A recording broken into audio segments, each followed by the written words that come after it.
ప్రజలందరికీ, పెద్దలందరికీ, రాజకీయ నాయకులందరికీ, కోర్టులకి, జడ్జీలకు, వకీళ్లకు అందరికీ కూడా నమస్కారాలు చేసి నేను న్యూస్ ప్రారంభిస్తున్నానండి. ఇప్పుడు చాలా వరకు మనకి కోర్టులలో చాలా అన్యాయాలు జరిగాయి. దానివల్ల ఎవరికి బెనిఫిట్, ఎవరికి నష్టము, ఎవరికి లాభం అనేది కూడా ఈ పెద్దవాళ్ళు కూడా జడ్జీలు ఆలోచించట్లేదు. ఇప్పుడు ఎదుటి మనిషి వాడు స్థలం పోగొట్టుకొని బాధపడుతున్నాడు, స్థలం లాక్కున్నోడు హాయిగా ఉంటున్నాడు. దీని గురించి కోర్టుకు వెళ్ళి కోర్టు వివాదంలో ఇద్దరికిద్దరు ఎదురుబొదురయ్యి ఇద్దరు వకీలను పెట్టుకొని కొట్లాడితే దానివల్ల స్థలం ఉన్నోడికి స్థలం ఎవరిదైతే ఉందో వాళ్ళకి న్యాయం జరగాల, స్థలం లాక్కున్నోడికి న్యాయం జరగాల, అది ఆలోచించకుండా కోర్టులలో కేసులు గెలిచినా కూడా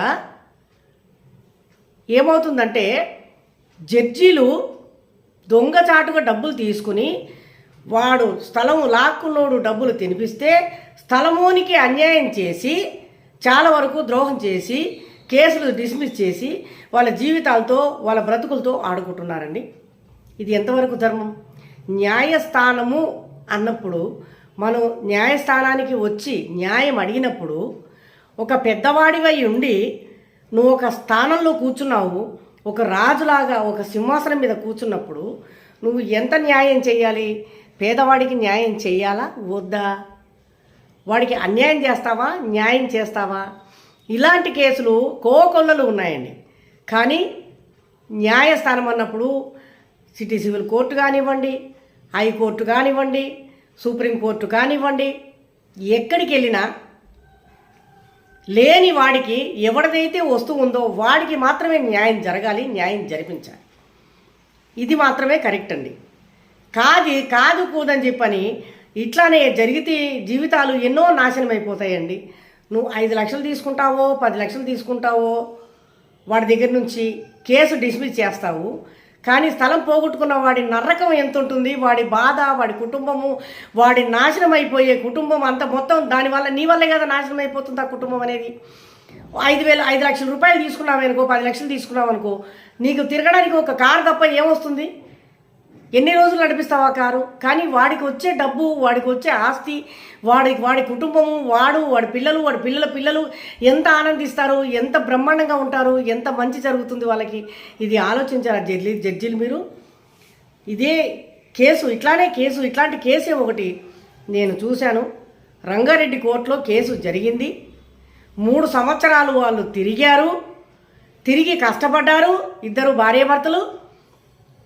దాని గురించి న్యాయం చేయమని చెప్పి ఎవిడెన్స్ పెట్టి అన్నీ కూడా దానివల్ల మొత్తం కూడా అంతా షూరిటీలు తీసుకొచ్చి కరెక్ట్గా అంత ఎవిడెన్స్ అయిపోయింది, అంత జరిగిన తర్వాత దాని జడ్జిమెంట్ వచ్చేటప్పటికి ఒక జడ్జి ట్రాన్స్ఫర్ అయిపోయాడు. ట్రాన్స్ఫర్ అయిపోగానే ఇంకొక జడ్జి వచ్చాడు. ఆ జడ్జి మళ్ళీ ఆర్గ్యుమెంట్ చేయమంటే ఆ జడ్జి ముందర కూడా ఆర్గ్యుమెంట్ చేసిన తర్వాత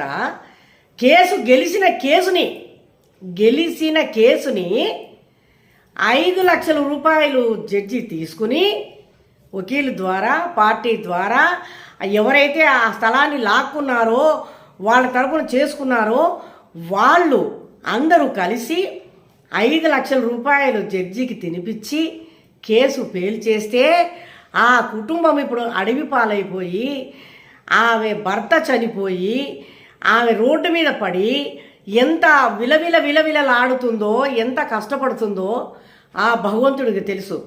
5 లక్షల రూపాయలు ఎన్ని రోజులు తిన్నావు జడ్జి గారు? మీరు ఎన్ని కోట్లు సంపాదించారు 5 లక్షలతో? మీరు ఎంతవరకు న్యాయం చేయాలన్న ఆలోచన, ఎవరికి న్యాయం చేయాలన్న ఆలోచన మీకు రాలేదా? మీరు చదువుకున్న చదువు ఇదేనా మీ న్యాయస్థానం? ఇదేనా మీ బ్రతుకులు? లంచాలు తినుకుంటా బ్రతికే బ్రతుకులు, మీకు జీతాలు రావటం లేదా? గవర్నమెంట్ నుంచి జీతాలు వస్తున్నాయి కదా. ఇంకొకళ్ళ జీవితాలతో ఎందుకండి? దేవుడు మీరని చెప్పని మిమ్మల్ని ఆశ్రయించి మీరు న్యాయం చెప్తారని చెప్పని మీ ఎదురుకుండా నిలబడి బాబు మాకు న్యాయం చేయండి అని చెప్పని చేతులు చాపి అడిగితే మీరు చేసే పని వెనక నుంచి డబ్బులు తీసుకుని కేసులు డిస్మిస్ చేసి వాళ్ళ జీవితాలతో ఆడుకుంటారా? ఎంతవరకు ధర్మం అండి ఇది? కానీ 2006లో గెలిచిన కేసు కూడా ఇంతవరకు కూడా అది వాళ్ళు ఎంత కష్టపడుతున్నారు, ఎంత నష్టపోయారు, ఆ కేసు ఫెయిల్ చేసిన వాళ్ళు ఎవరో, డబ్బులు ఇచ్చిన వాళ్ళు ఎవరో, తీసుకున్న వాళ్ళు ఎవరో అన్నీ కూడా నోట్ చేసి ఉన్నాయి, నోటెడ్ అయి ఉన్నాయి. ఇవన్నీ కూడా ఒకప్పుడు ఒక దగ్గర ఎక్కడో ఒక చోట బయటికి వస్తాయి. కంపల్సరీ ఇది బయట పడుతుంది, వాళ్ళకి శిక్ష పడుతుంది. గ్యారంటీగా వాళ్ళు శిక్ష అనుభవించక తప్పదు, శిక్ష అనుభవిస్తారు.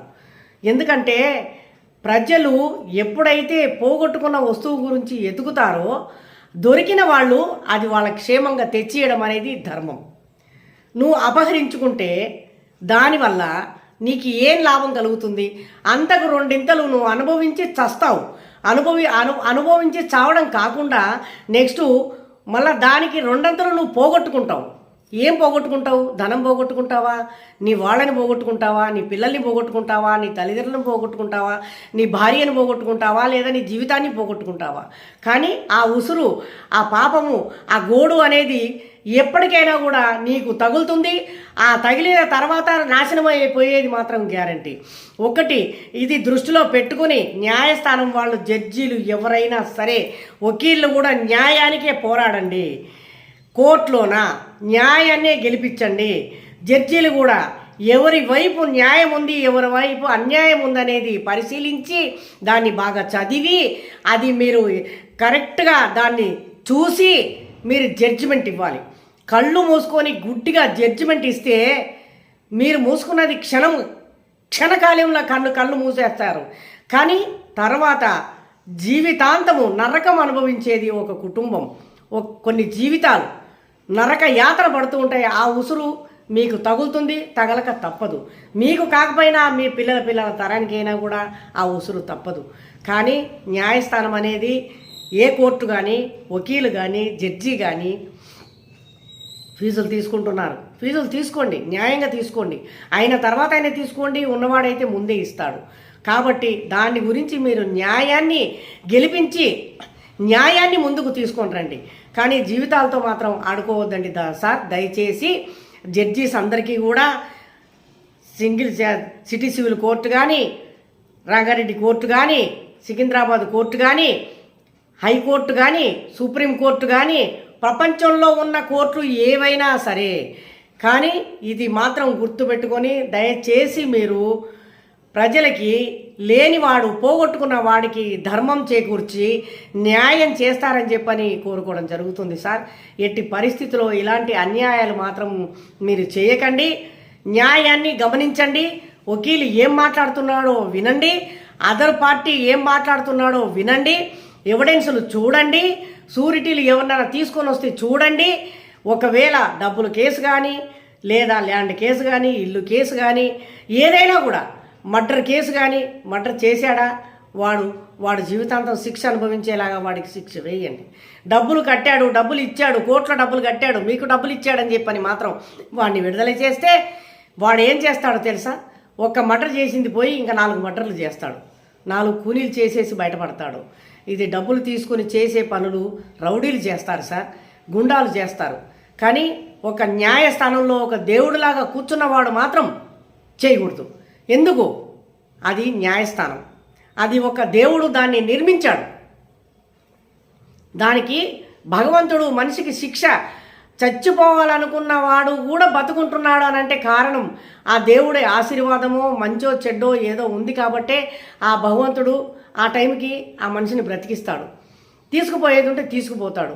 అంతేగాని అదే స్థానంలో మీరు కూర్చున్న వాళ్ళు న్యాయమా అన్యాయమా అనేది చూసి దాన్ని పరిశీలించి దాని గురించి మీరు పర్టిక్యులర్గా అడిగి వకీల్ని అడగండి, క్లయింట్ని అడగండి.